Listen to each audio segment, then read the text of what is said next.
up your colored pens and let's see how we're doing with best fitting lines.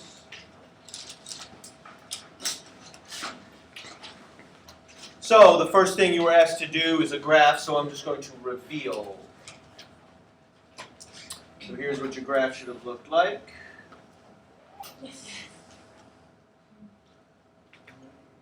Now, the interval you chose for the y-axis could have certainly been different.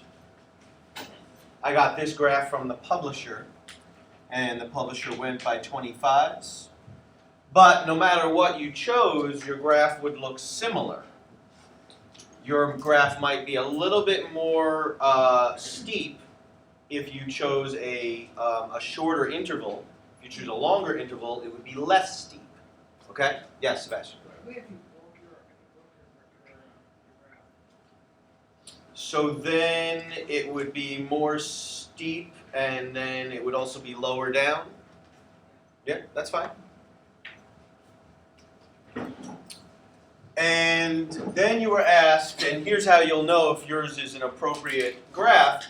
Describe the correlation of the data, of course, was a positive correlation, but then you were asked to write the equation. This is the equation that I came up with from the graph. As long as you got a slope somewhere near 11, I would accept 10, I would accept 11, I would accept 12. But anything beyond that, you're talking about a line that's a little bit too steep or a little bit too shallow. So if you're not sure, please raise your hand and I will let you know. Hezekiah, Kamoy, Brian, and then Ania. Hezekiah. 15. That seems a little bit off to me. I'll come look at yours. Well, first of all, what was your y-intercept?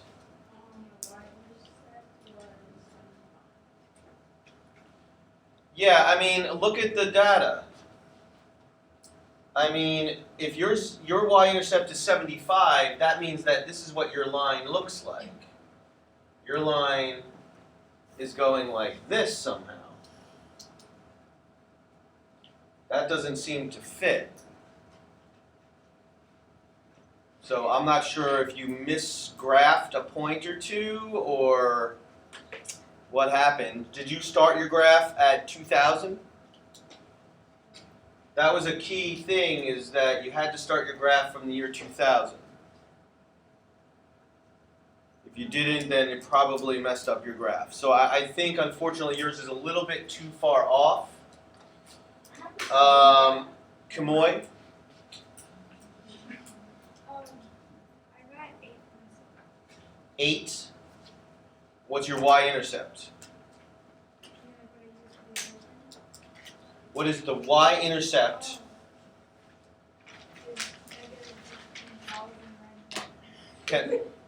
But look at the graph. Look at your own graph. Does your line cross the y-axis at negative 15,000? I'm going to walk over to your graph and I'm going to point to where you should be looking. Yeah, that's the danger with doing a break, because now you can't see where it's crossing the y-axis. So unfortunately, yeah, yours is not going to work out. So you have to be careful. So Sebastian had asked earlier, was it okay to do a break in the graph? But if you do a break in a way that then your line goes through the break or below it, that's going to confuse you tremendously. So you got to be careful with breaks in the graph. Okay? Brian and Ania and then Shelby? My slope was 11 2/3. That's perfectly fine. Ania?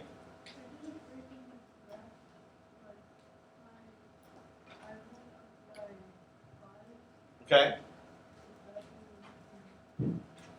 Okay, you broke the graph and then went up. What was the first marking here? So you start at 105. So when you do a break in the graph, that's something that you got to think about. You shouldn't have started at 105. You should go below that. Okay? So anytime you do a break in the graph, don't break the graph and then go 0 to the smallest value. Go below the smallest value by at least a little bit. Okay? That'll make your graph look more appropriate anyway. But what happened is that you broke the graph, you went up to 105, but then the line went below that. And so you didn't know where the line went. I know it's hard for some of you to know what I'm talking about because I don't have it up here. But if you look at her graph and Kamoy's graph and anyone who broke the graph, if you look at the graph, does the line cross the y-axis? It might not. If it doesn't, that's a huge problem. Okay? Shelby.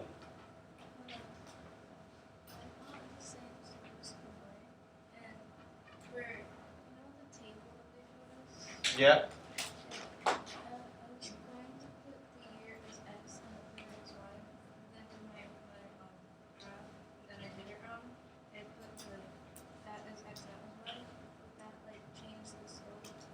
Absolutely, and unfortunately, it totally changes the outcome, which it becomes inappropriate at this point.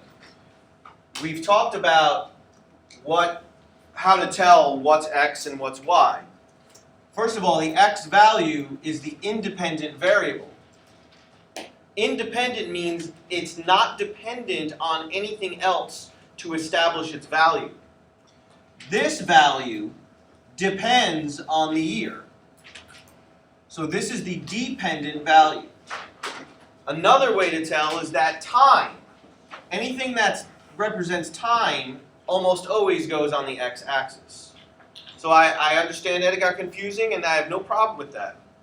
But you have to talk yourself through what should go where and logically what makes sense. Okay, so unfortunately in this case it just won't work. Okay, the time had to be going along the x-axis. Others? There was a few other people who put their hand up for like a second and then put it down. Any other questions? So how did I get the 10.75? Well, even if you didn't do a perfect graph, you still could have gotten it. I picked 2 points that were right on the line. I used those 2 data points right there. Those 2 data points was this and this. So I used those 2 ordered pairs, and I calculated the slope, and then I calculated the y-intercept from the slope. Hezekiah, Kamoy, and then Tristan.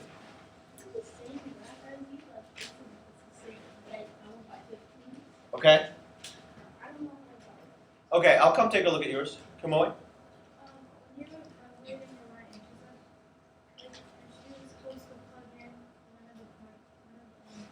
Yep.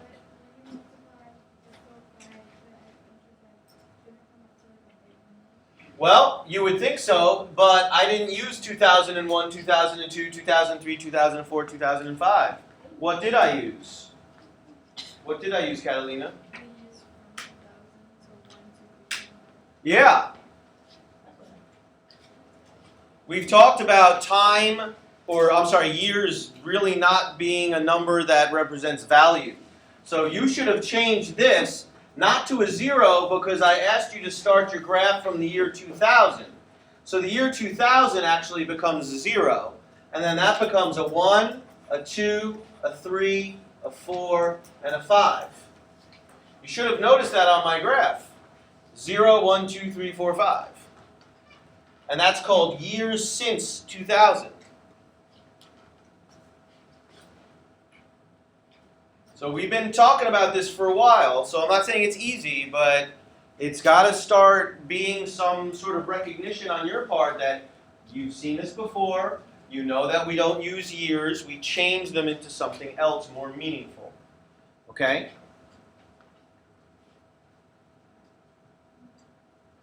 Comments, questions, concerns? Tristan, you were next. I use the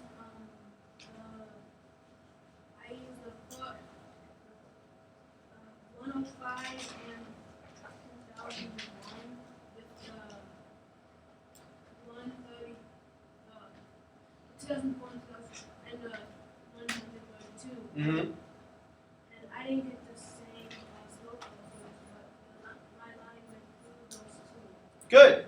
So that's appropriate. What was your slope?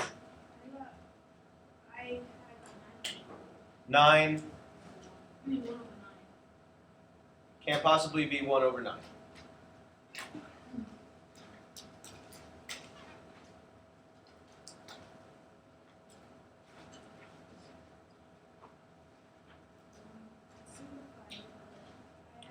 The problem is that you're saying it's 1 over 9 because you're not paying attention to the distance here. What was your interval going up?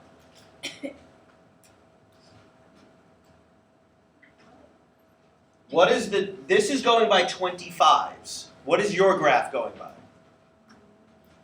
By 10s. Is this a distance? See, what you're doing is you're counting by ones. You're saying that's a distance of 1. Is that a distance of 1? What is that a distance of? That's 25. Is from here to here a distance of 2? That's a distance of 50. So when you calculate the slope, it's up 50 over. So now look at your graph again. You're not going up by 1 and then over 9. That doesn't make any sense.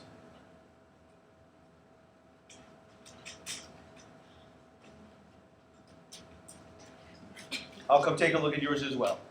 Okay, so put the warm-up to the side.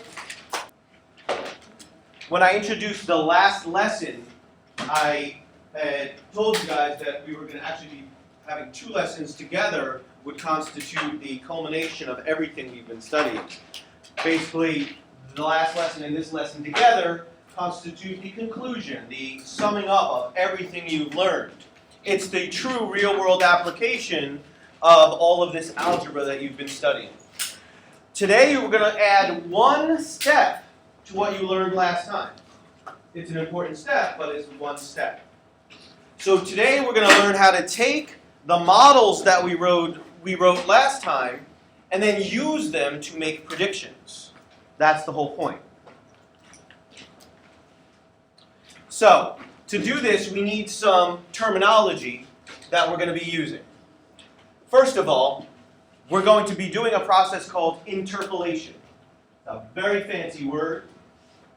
Interpolation is when you use information, an equation, to try and predict something between the data that we have. Inside. Interpolation is between or inside values. We're also going to be doing extrapolation. Extrapolation is the exact same thing, except we're trying to predict something that happens outside the values that we have.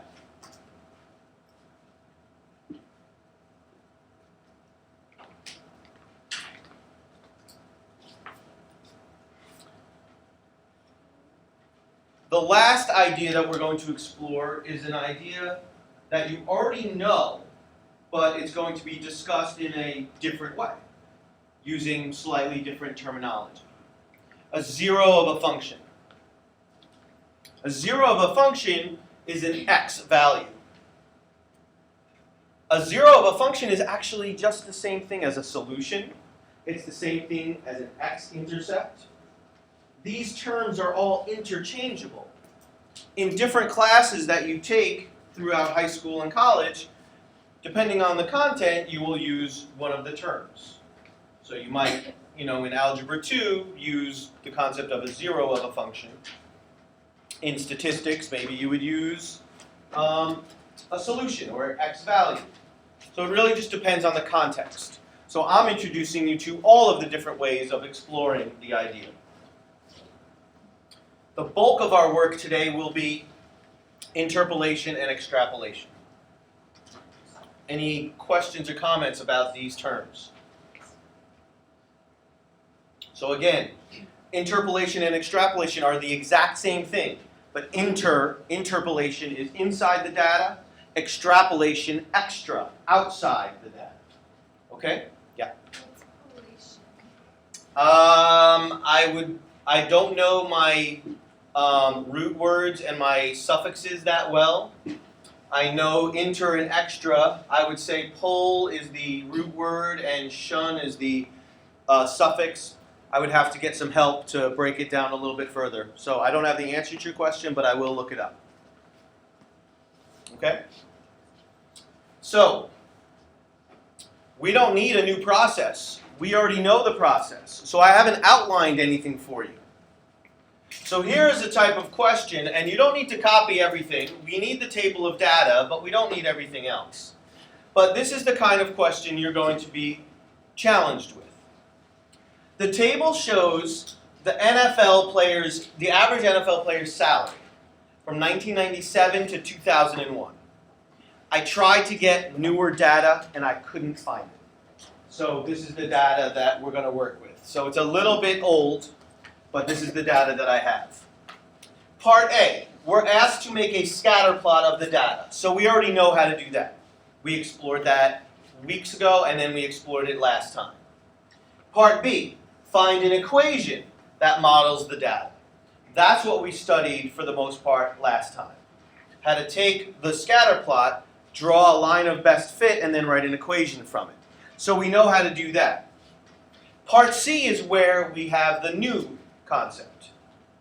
Now approximate the NFL player's salary in 1998. I went pretty quickly, but maybe you noticed that we went from 1997, we skipped 1998, and then there's 99, 2000, and 2001. So we have a year that was missing. When I looked it up, this data maybe got lost, maybe something happened, I don't know, but that data was missing. So I have 1997, and I have the years after it, but I don't have 1998. But if I can find a relationship between this data and write an appropriate equation for it, then I should be able to make a pretty good prediction of what the average player's salary was in 1998. So that's the process we're going to go through. Does anyone have any questions so far on what we're going to do? Now, I set this up on a second page so I had more space, so you don't have to do anything different, but I just wanted to have more space to work with. So the first thing we're going to do is make a scatter plot of this data. So that does take a little bit of planning, like you guys saw during the warm-up. How you set up your graph can actually determine your success or not. Some of you broke the graph, which was appropriate, but then you didn't realize that when you tried to make the line, that the break in your graph was kind of messing you up. So we have to be careful about how we graph. So we are going to make a scatter plot of this data. So one issue that came up during the warm-up is what's the x and what's the y? I think a lot of us do know, but just to make sure we're all clear, what is the x in this and what's the y? And? Very good. So we know x and y, but we also know that we don't use years because we've studied that in this class. We don't use years. So what do we do? Zavar?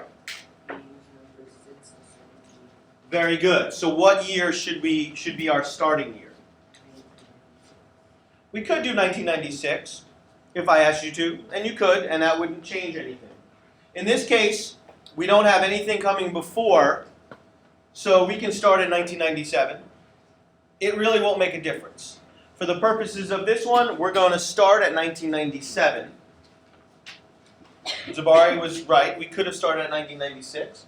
But 97 is going to be the 0. This is going to be what? Sharif? 2. 2. Because I skipped over 1998, which would be the 1. That's 2, that's 3, and that's 4. So just to clarify, this is 4 years since 1997. So what does that look like on a graph? This is going to say years since 1997. And I can simply label it 0, 1, 2, and so on.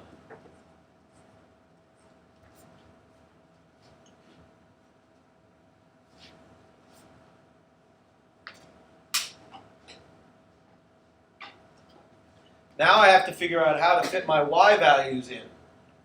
The smallest value is 585. So I don't have anything close to 0 or anything like that. So what should I do for my graph? Kamoy and then Ania. You could break it, but then start at 500. Okay, what were you going to suggest? So start at 0 but then go by 50s? Good, so we could do either one of those. There are benefits and drawbacks to each. If I go by 50s, let's see if it'll fit. Because I have to not only get up to 585, I have to get all the way to 986. So if I go by 50s, that means this is 0, 50, 100, 200, 300, 400, 5, 6, 7. It's not bad, but I don't quite fit everything. So for my graph that I've planned out, and I don't have graph paper, so I can't really extend it, I can't really go by 50s. But if I break the graph and I just work carefully, I can do a good job. When you have such a large gap from 0 to the first number, breaking the graph is appropriate. But you just have to be careful when you're going to draw your line. You got to be a little bit careful. You don't want your first number on your graph to be 585. I think Kamoy said it perfectly. I think we should break the graph, but then this first number should be 500. So we give ourselves kind of a little leeway.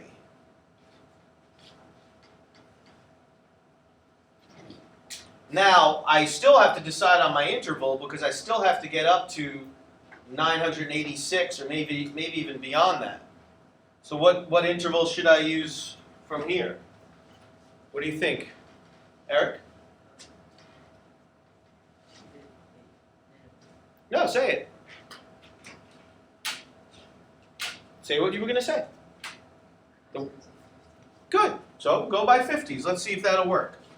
This would be 550, 600, 700, 800, 900, 1,000, 1,100, 1,200. Yeah, that might be good. If I try to go by 25s, then it's going to be 525, 550, 575, 600. So every 4 is going to be 100. So that's 600, 700, 800. I won't quite fit. So I still have to go by 50s. So it turns out that the two people who volunteered were perfectly spot on. So we got 500, 600, 700, 800. And I am going by 50s. I'm just not writing it in because I'm just skipping over it. This will be 1,000.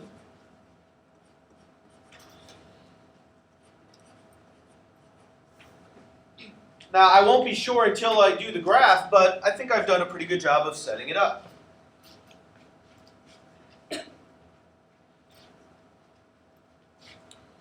So now we need to construct a scatter plot. So now we need to plot the points. So the first one is 1997, and that's going to be 0, 585. So 0, well, here's 550. 575 would be halfway, 585 would be about right there.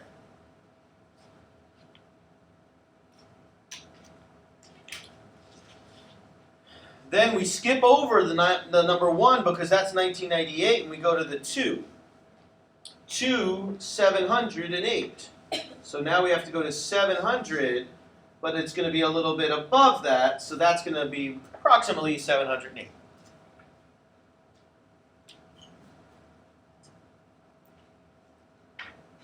3, 787, 3, well, there's 800, 775, it's going to be somewhere around there.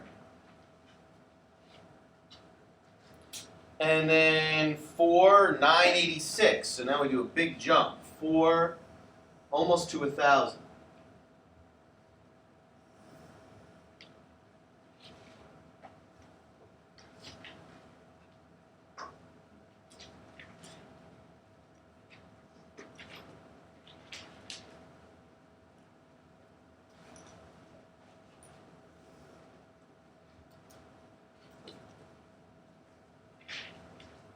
So that's all the data we have.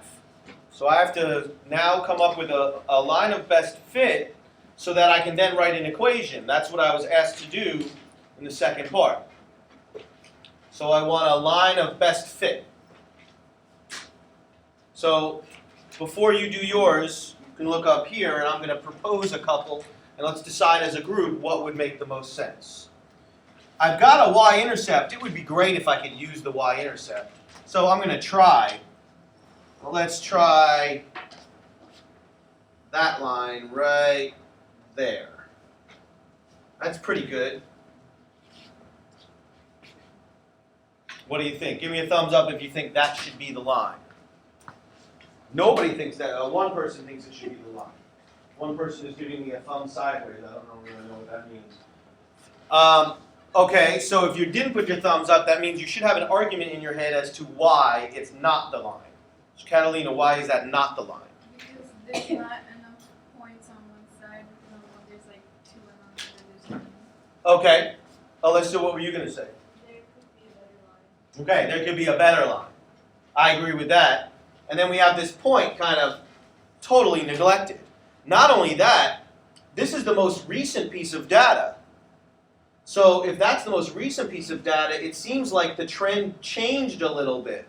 And it's definitely moving more dramatically than this. So I don't know if this line is a good prediction tool. So as Alyssa said, there's a better line. So let me try a different one. I still want to try and use this. So let me see if I can do that.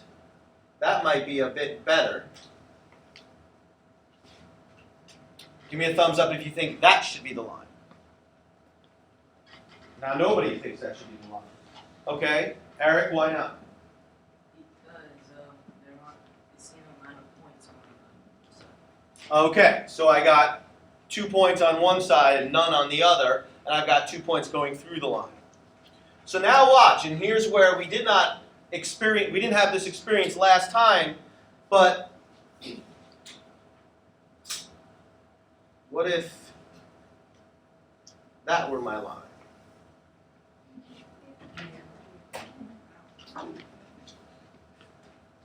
Oh, so now I got a bunch of people who think it's the line. Good. So even though I had data points and I could kind of get a line that had a couple of points on it, none of those lines really seemed appropriate. So I kind of took the average of them. So I took this line, and I just moved it over and down a little bit. So unfortunately, I'm going to have to figure out my y-intercept, but I at least know approximately where it is. It's right there. So I know it's close to 550. It looks like it's a little bit less than 550. So I'm going to have to find it, and then I'm also going to have to calculate my slope. But that's not a big deal because I can actually find points on the line. So look at this. I've got a point. I did a pretty good job. I got a point right here, right on the grid. I also have one right there. I have one right here. So I've got a lot of points that I can use to try and calculate my slope. Does anyone have any questions on how we constructed this line? Tristan and then Kamoy. Why isn't the line selected? Because I couldn't get a line that worked, starting it at that point. I couldn't get a line that worked. I tried this line, I tried doing this line here, but that wasn't good enough. And then I tried that line there, that wasn't good enough. I could do like here, but that's still neglecting this. So it's not really doing a good job. The best line was the one that I just moved it down a little bit. That is probably the best line. It was my choice. You could have chosen something different. Kamoy? In this situation, I think it would work. But like for another problem where we have both points like actually on the line, we Absolutely. We could do it right now if we wanted to. We could do rise over run. But you have to be careful because the rise isn't just 1, 2, 3, 4. You actually have to pay attention to the interval. So this would really be, that's 50, 150, 200. It looks like it's going up 200, and then it's going over 2. So it's 200 over 2. So my slope should be somewhere around 100. As an outstanding idea. Shelby?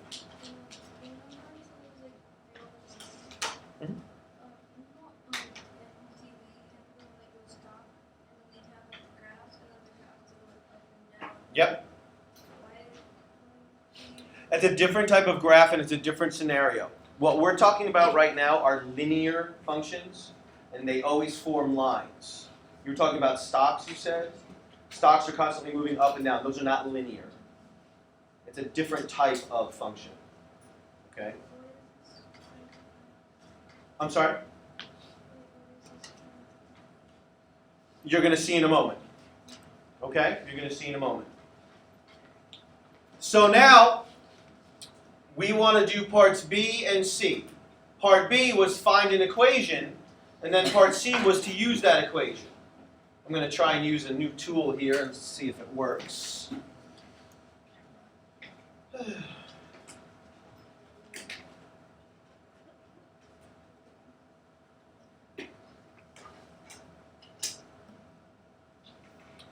Let's see if this works. I don't know if it will.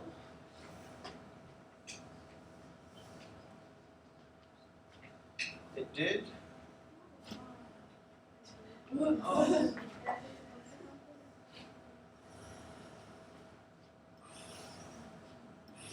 Look, I just got to figure out how to make best use of this.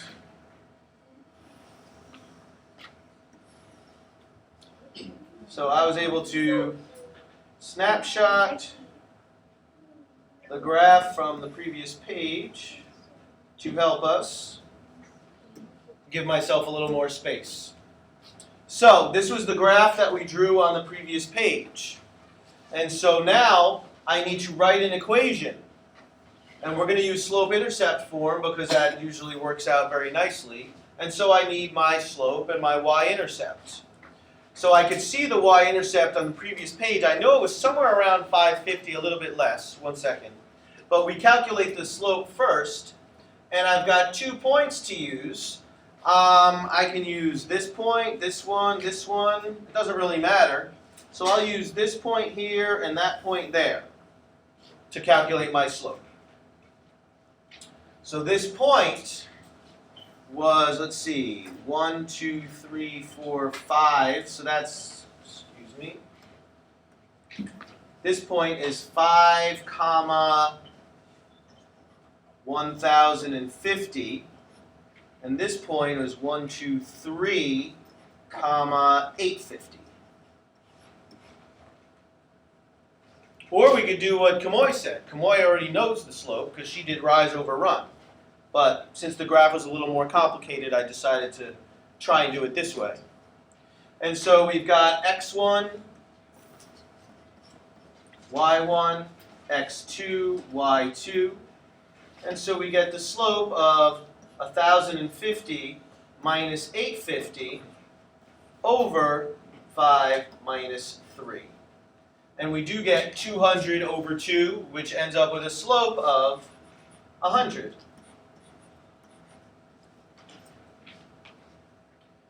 Now we can calculate the y-intercept by using the information we have. Use one of the points. We've got this point right here if we want to use, and we've got the slope.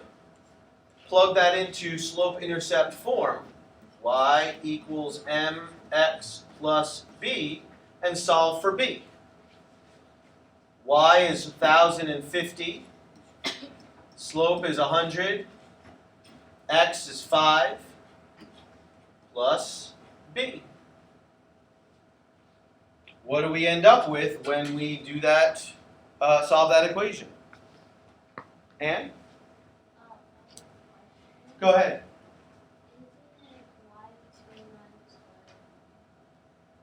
What did I do? I did...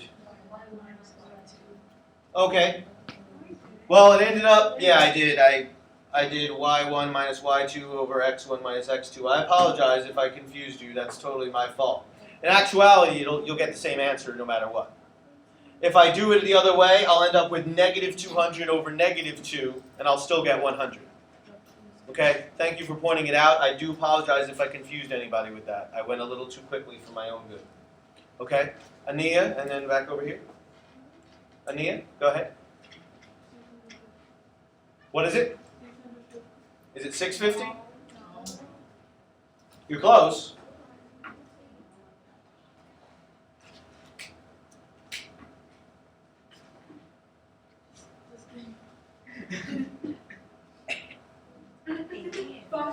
It's 550. Very good. So we get a y-intercept of 550. So we get an equation of a line y equals 100x plus 550. And so what we've just done, what we have successfully accomplished is creating an equation that's going to do a decent job of making predictions based on the data that we have. Hezekiah and then Kamoy, and then I'm going to go on to part C.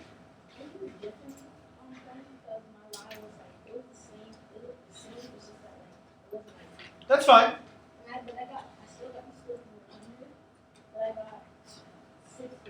A slightly different y-intercept. That's okay. Yours is still correct. Kamoy? What Anne said from before, isn't it when you in the equation, not on the graph, isn't it in the equation you did do like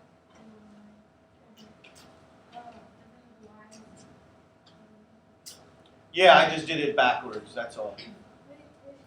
you told me before that we have to read the graph from left to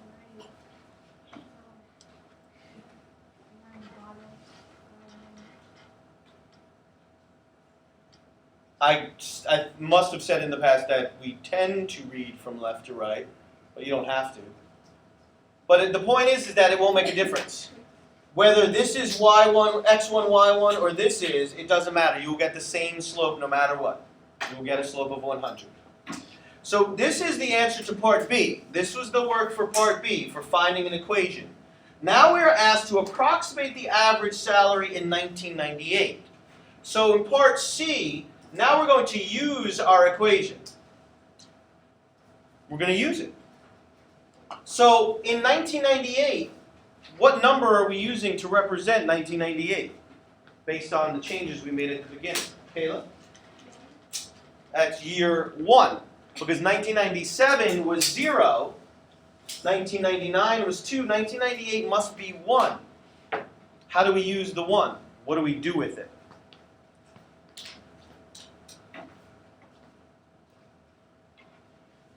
Only 3 people are catching on? 5 people are catching on? 6 people? Alicia, what do we do with the 1? Plug it into what? Yeah, that's how we use the equation. X represents the number of years since 1997. So if we plug in a 1, that'll give us a prediction as to what the average NFL player's salary was in 1998. So part C looks like this. Y equals 100 times 1 plus 550. So what's the average NFL player's salary in 1998? Tristan? 650. Good. Hopefully you saw that this is in thousands of dollars, so it's really $650,000. But yeah, Y comes out to 650, and that represents $650,000. Yes, yes, and then yes. I know it's not accurate, the graph, but couldn't you like get an idea by looking at the graph? Absolutely, you could not only get an idea, you could just use the graph. But it's not exact. Go to the 2, go up to, it comes out to 750. No, the 1. Oh, I was supposed to be 1, right, so it's pretty close. See, I keep making a mistake. So I go to the 1, so right here, that's what we were just trying to find. But yep, that's exactly right. And so what she's demonstrating is the connection between all of these things. Here and then here, go. Why did you get 750? That's right. So your line was a little bit different, but yours is still correct. Remember, we're trying to approximate something. We're taking a guess. We don't know exactly what it was. His guess is just as valid as mine is. Okay? Now, if he came out with $1 million, that would be a little bit different. So then we would have to look at how did he construct his line.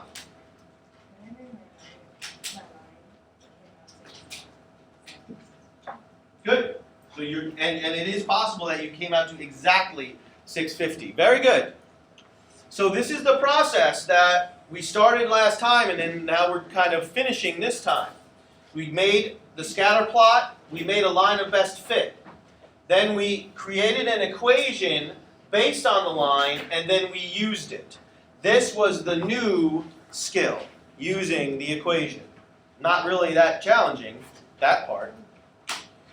Comments or questions on how we did this?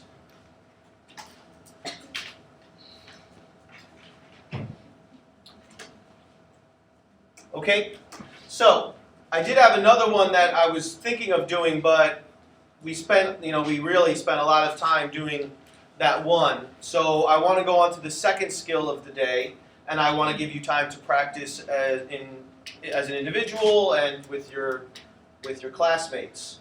So we're going to go on to the second skill, which is calculating a zero of a function. And then during the classwork time, hopefully we'll have lots of questions and discussion about the different graphs that you need to do. So, example 3. You do not need to copy the question.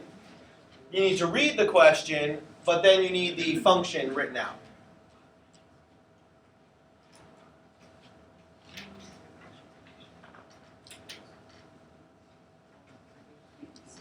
Mr. Gallagher, I think you skipped extrapolation. Yeah, okay, so I did make a mistake. So I apologize. That is an important thing, is what type of, what did we do in this question? Did we do interpolation or did we do extrapolation? Thank you very much. What did we do in this question? Maria? Interpolation, because what we were trying to do was find a missing piece of information inside the data. This is the beginning of the data, this is the end of the data, finding something in between. Thank you for pointing that out. So now in the second example, that is where we do both. Part C, it says, predict how many households will have computers in 2003. So, I'm sorry, we're going to do extrapolation twice. We only have data up to 2000. 2003 is way over here. So that would be extrapolation. And then 2015 would be further extrapolation. It's finding a piece of information or approximating something outside of the data. Thank you for pointing that out, and I saw other people had caught that I had made that mistake. Okay, so the terms are important, interpolation and extrapolation. I didn't mean to make it seem like it wasn't important. But unfortunately, I just have time constraints that I'm working against. So let's work on the second idea of the day, which is a zero of a function.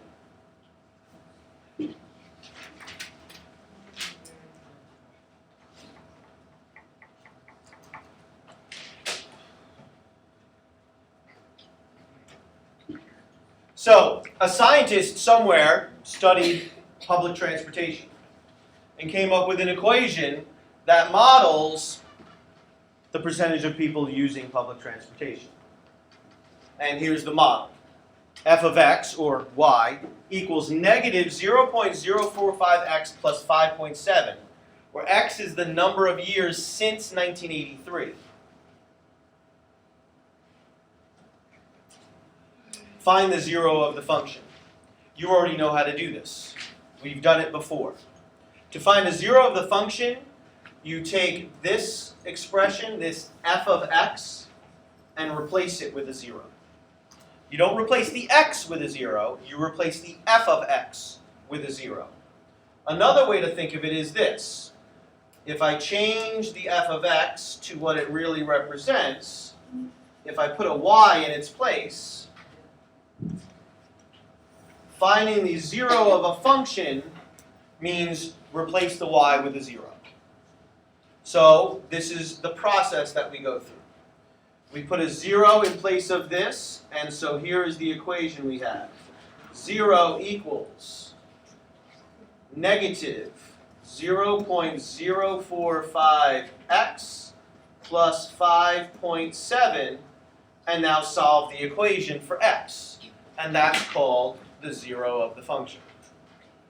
So you can go ahead and start solving it. I'm going to solve it up here myself. You should know exactly what to do.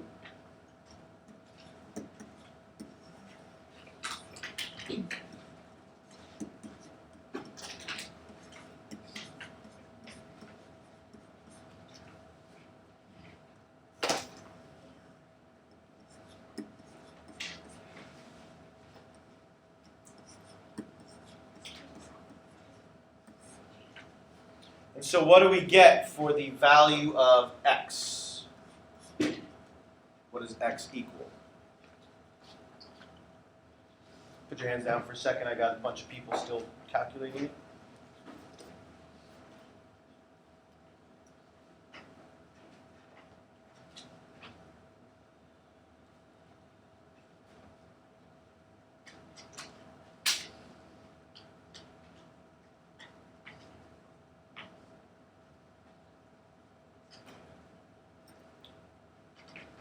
So what do you get? Alicia, what'd you get?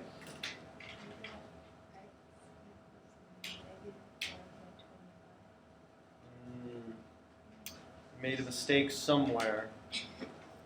Kasara, what'd you get? 126.6. Okay. So that sounds closer. Anyone have something like that? Zabari, what'd you get? Okay, so that's what you said. Sharik?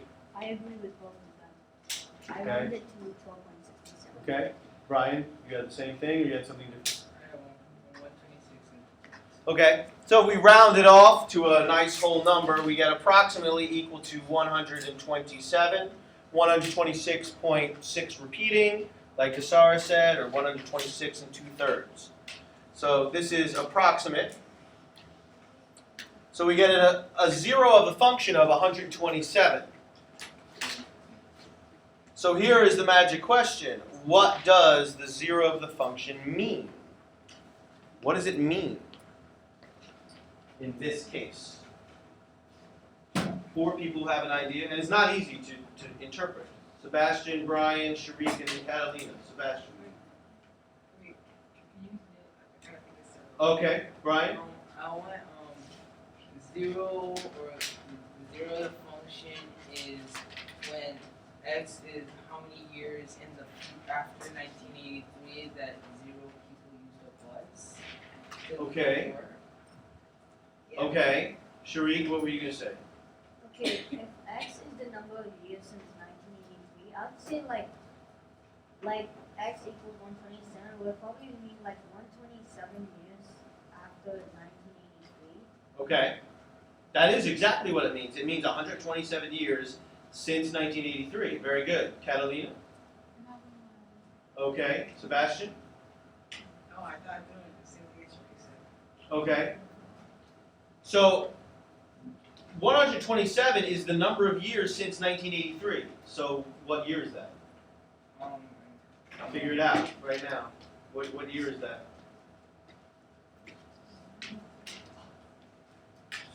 Ania, what year is that?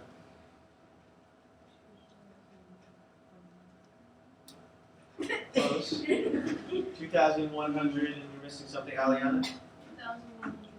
Yeah, that's the year 2110. It's the year 2110. So here's I'm going to give you a little hint. Something is going to happen in the year 2110 based on this. One of your classmates already said what was going to happen. What is going to happen in 2110? We're gonna get like 40 cars.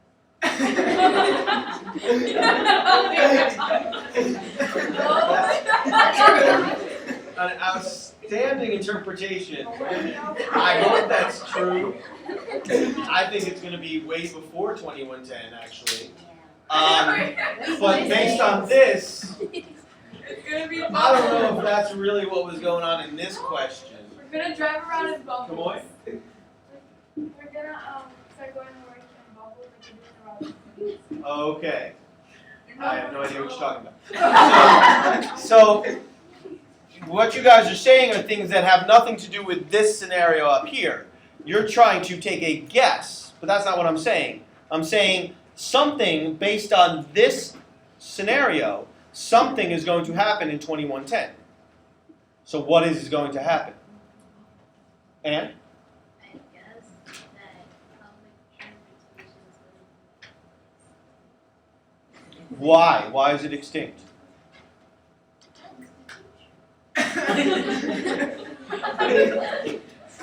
Oh my god. Well, one of your classmates already said it. So let's see if we can pick up on that detail. Sebastian, you got your thoughts gathered? Go ahead. Since the 0.0 program is negative, and every time you add, if x is 1, it keeps subtracting to 5.7. And 127 is until it reaches 0, exactly.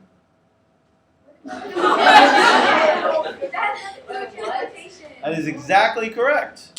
But you still didn't answer the question. What does that mean? Go ahead. That's how many, in 127 years, nobody's going to use it. Exactly. Nobody can what? But he said, and then Aliana said, because we're going to have floating cars.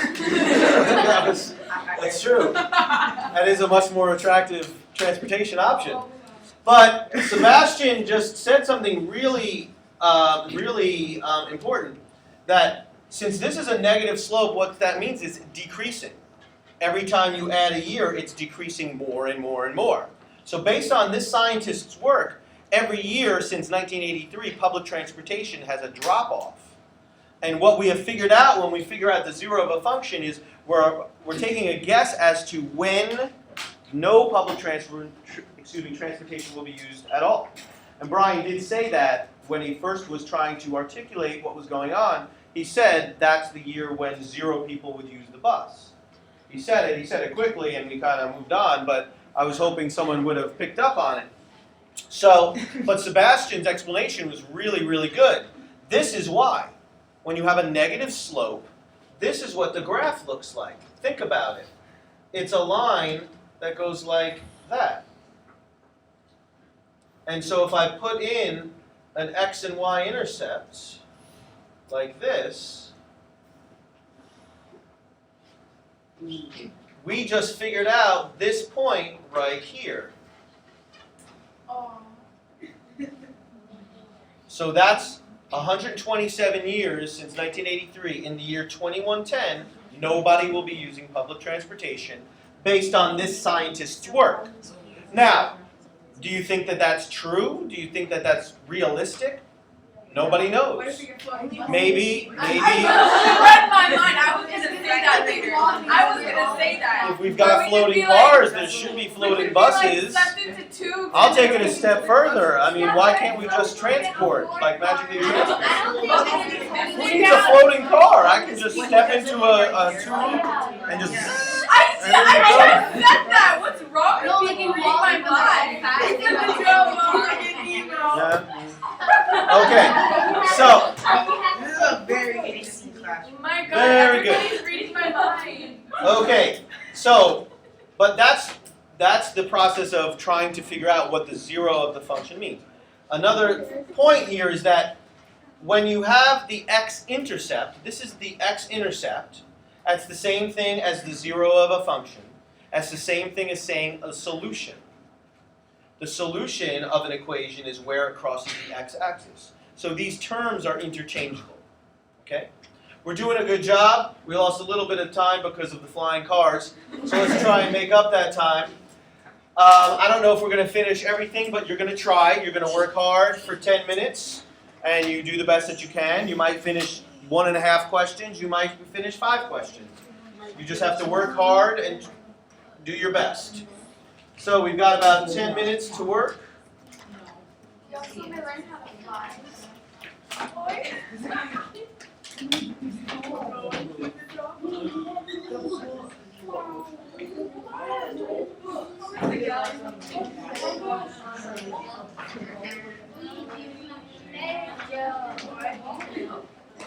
Yeah, no.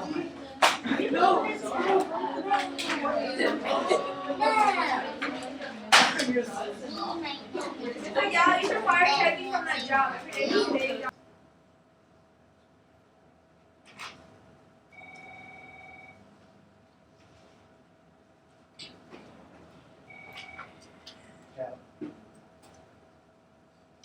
Okay.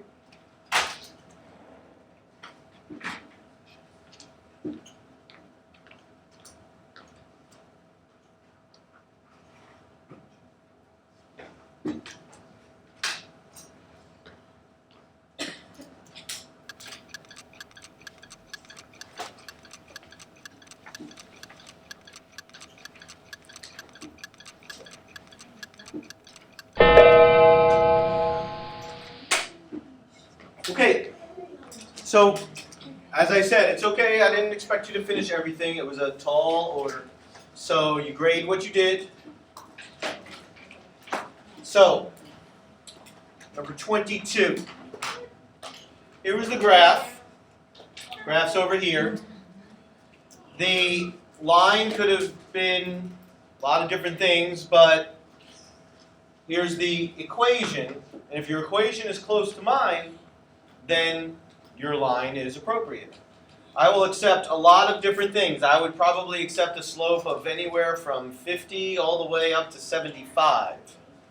And a y-intercept of 1200 or anything close to that would be appropriate as well. So, and then what your equation is will determine what your answer to C is. So as long as your answer is somewhere close to this, it'll be fine. But of course, if your slope is much higher and your y-intercept is the same, then this is going to be quite a bit higher. Okay? Kezekai? 87. Let me see.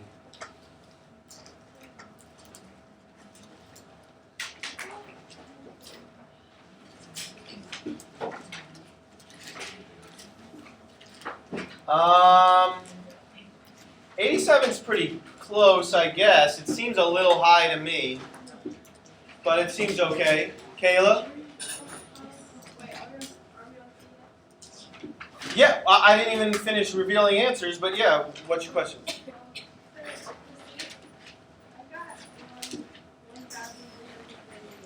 What was your slope?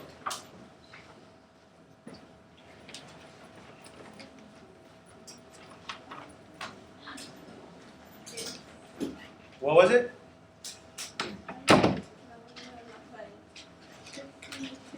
62. Okay, so you did great. Fantastic. Okay, number 17. I don't know if anyone was able to get beyond number 22, but hopefully you were. There's number 17 and number 13. Does anyone need 3 and 1? Anyone able to get there? Okay. So numbers 3 and 1. There's number 3, and that's a it's a sample answer. Because Kai, could you hold up? It's kind of distracting for a lot of people. I appreciate it, but so I am behind schedule, so I apologize for that. So your homework is page 344. You're going to do 4 through 14 even, and you're going to do 18 through 24 even. And then to start reviewing for your test, just a little